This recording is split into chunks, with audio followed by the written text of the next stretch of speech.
तर नमस्कार मंडळी, मी ऋषिकेश फापळे. तर हॅशटॅग ओला दुष्काळ सोशल मीडियावर नक्की का चर्चेत आहे हे आज आपण पाहणार आहोत.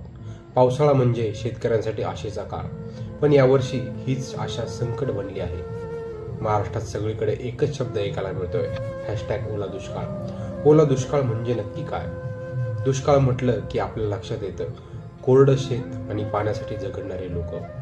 पण यावर्षी पाऊस आलाय आणि तो संकट घेऊन आलाय.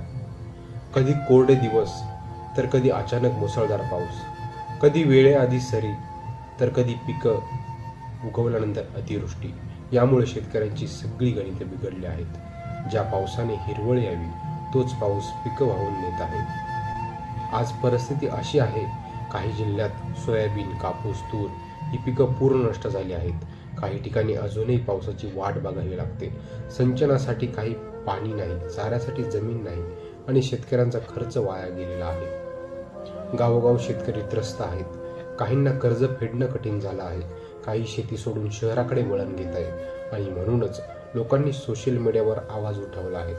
हॅशटॅग ओला दुष्काळ नावाचा हॅशटॅग ट्रेंड चालू झालेला आहे.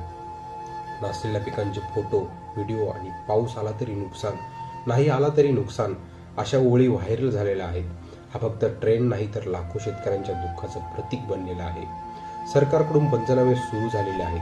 काही ठिकाणी मदतीच्या घोषणा देखील झालेल्या आहेत. पण खरी गरज आहे ती वेळेवर मदत आणि हवामानात स्थैर्य येण्याची. मित्रांनो, ही परिस्थिती केवळ शेतकऱ्यांची नाही, ती आपल्या अन्नदात्यांची वेदना आहे. कधी पावसाची वाट पाहणारा शेतकरी आज पावसाच्याच भीतीने जगत आहे.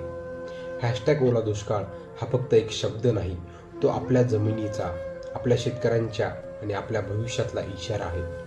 चला ही कहाणी सगळ्यांपर्यंत पोहोचवूया आणि हा व्हिडिओ नक्की शेअर करूया आणि शेतकऱ्यांचा आवाज सगळ्यांपर्यंत पोहोचवूया.